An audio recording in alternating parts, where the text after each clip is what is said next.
Friends, ഈ കാണുന്നതാണ് Kia സോണറ്റിന്റെ പുതിയ മോഡലായിട്ടുള്ള HT ഓപ്ഷനിൽ. ഇത് എങ്ങനെ യുവാക്കൾക്കിടയിൽ കൂടുതൽ അട്രാക്റ്റീവ് ആയെന്ന് പറഞ്ഞാൽ ഇതിന്റെ ഡിസൈൻ ബേസ് തന്നെ നോക്കാൻ പറ്റും. ഹാലജൻ ഹെഡ് ലാംപ്സ്, ഫ്രണ്ടിലെ ഗ്രില്ലും ഷേപ്പും ടോട്ടലി ഫ്രണ്ട് ലുക്ക് തന്നെ പക്ക മാസ് തന്നെയാണ്.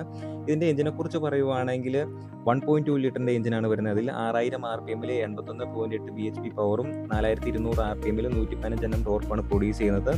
ഇതൊരു 5 സീറ്റ് കാറാണ് വരുന്നത് XUV. ഇതിന്റെ വീൽ സൈസ് പറയുവാണെങ്കിൽ 15 ഇഞ്ചിന്റെ ടയേഴ്സ് ആണ് വരുന്നത്. ഫ്രണ്ടിൽ ഡിസ്കും ബാക്കിൽ ഡ്രമ്മും ആണ് പറയുന്നത്. മെഷർമെന്റ് നോക്കുവാണെങ്കിൽ ലെങ്ത് വരുമ്പോൾ 3995 mm, width 1790 mm, height 1642 mm, wheel base 2500 mm ആണ് വരുന്നത്. ബാക്ക് സൈഡിൽ രണ്ട് ടെയിൽ ലാമ്പുകൾ തമ്മിൽ കണക്ട് ചെയ്യുന്ന രൂപത്തിലായിരിക്കും അതിന്റെ ഡിസൈൻ വരുന്നത്. ഒപ്പം കിയർ ബാഡ്ജിങ് കൂടെ വരുന്നുണ്ട്. ടോപ്പ് സൈഡ് നോക്കുമ്പോൾ സ്റ്റോപ്പ് ലാംപ്സ് വരുന്നുണ്ട്. പിന്നെ ബാക്കിൽ സോണറ്റ് എന്നുള്ള ഒരു ബാഡ്ജിങ് കൂടെ വരുന്നുണ്ട്. ഈ ഒരു സോണറ്റിന് 2 പാർക്കിംഗ് സെൻസേഴ്സ് ആണ് വരുന്നത്. അതുപോലെ തന്നെ സ്കിഡ് പ്ലേറ്റിന്റെ സെന്റർ ഭാഗത്തായിട്ടായിരിക്കും അതിന്റെ റിവേഴ്സ് ലൈറ്റും കാര്യങ്ങളും വരുന്നത്. നമുക്കപ്പോൾ അടുത്ത് ബൂട്ട് സ്പേസും കാര്യങ്ങളും ഒക്കെ ഒന്ന് നോക്കാം. ഡിക്കി ഓപ്പൺ ചെയ്യാനായിട്ട് ബാക്കിൽ ബൂട്ട് റിലീസ് സ്വിച്ച് വരുന്നുണ്ട്. ബാക്കിലെ സീറ്റ് ബെഞ്ച് ബേസ് വേണം ഫോൾഡ് അഡ്ജസ്റ്റബിൾ ചെയ്യാനായിട്ട്. ബൂട്ട് സ്പേസിനെ പറ്റി പറയുവാണെങ്കിൽ 385 ആണ് ബൂട്ട് സ്പേസ് വരുന്നത്. അതുപോലെ തന്നെ ഡിക്കിയിൽ നമുക്ക് ട്രങ്ക് ലാംപ്സ് ഒക്കെയാണ്, 2 ട്രങ്ക് ലാംപ്സ് ആണെങ്കിലും കൊടുത്തിട്ടുണ്ട്. അത് ഈ രാത്രി കാലങ്ങളിലൊക്കെയാണ് അത് യൂസ്ഫുൾ ആയിട്ട് വരിക. കാറിന്റെ ഇന്റീരിയർ നോക്കുമ്പോൾ ഫ്രണ്ടിലത്തെ 2 ഡോർ മാത്രമാണ് പവർ വിൻഡോസ് ആയിട്ട് വരുന്നത്. അതുപോലെ തന്നെ ഓവർ വ്യൂയും ഇലക്ട്രിക്കലി അഡ്ജസ്റ്റബിൾ ആണ്. ഡാഷ്ബോർഡിൽ വരുമ്പോൾ ഒരു ബ്ലാക്ക് തീം ടച്ച് നമുക്കിവിടെ കാണാൻ കഴിയുന്നുണ്ട്. അതുപോലെ AC വരുന്നുണ്ട്. അതിനൊപ്പം തന്നെ ഡാഷ്ബോർഡിൽ 4 AC വെന്റ്സും വരുന്നുണ്ട്. ഈ ഒരു AC വെന്റ്സിലാണെങ്കിൽ പോലും കിയയുടെ സൈഡിൽ നിന്ന് നല്ലൊരു ഡിസൈനാണ് കൊടുത്തിരിക്കുന്നത്.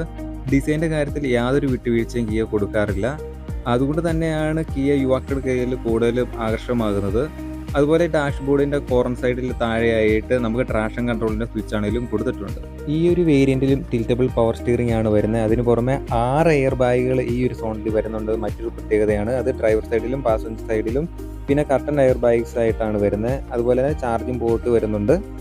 പിന്നെ ഈ ഒരു വണ്ടിയിലെ സീറ്റിങ്ങിനെ കുറിച്ച് പറയുവാണെങ്കിൽ നമ്മൾ ഈ സീറ്റിൽ ഇരിക്കുമ്പോൾ നമ്മളെ ഹഗ് ചെയ്യുന്ന ഒരു ഫീലിംഗ് ആണ് വരുന്നത്.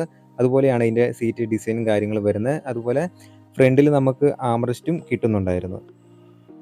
കാറിൻ്റെ ടോപ്പ് സൈഡിൽ റൂം ലാംപ്സ്, അതിന് പുറമെ ഈ ഒരു വേരിയൻ്റ് തൊട്ടാണ് സൺറൂഫ് അവൈലബിൾ ആയിട്ട് വരുന്നത്. ഫ്യൂൽ ടാങ്ക് കപ്പാസിറ്റി നോക്കുവാണെങ്കിൽ 45 ലിറ്ററും മൈലേജ് 15-16 കിട്ടുന്നുണ്ട്. എക്സ്ഷോറൂം റേറ്റ് ആണെങ്കിൽ 799. അത്യാവശ്യം നല്ല സ്പേസും കാര്യങ്ങളും ഈ വണ്ടിയിൽ കിട്ടുന്നുണ്ട്. ടോട്ടലി ഒരു ഫാമിലി പർപ്പസിന് പറ്റിയൊരു കാർ തന്നെയാണ് ഈ ഒരു വേരിയൻ്റ് വരുന്നത്. അതുപോലെ തന്നെ ബാക്കിൽ 3 പേർക്ക് നന്നായിട്ട് ഇരിക്കാനുള്ള സ്പേസ് കിട്ടുന്നുണ്ട്. ബാക്കിൽ റിയർ റീസിവൻസ്, അതുപോലെ തന്നെ സി ടൈപ്പ് ചാർജിങ് പോർട്ട് ഇതെല്ലാം കിട്ടുന്നുണ്ട്.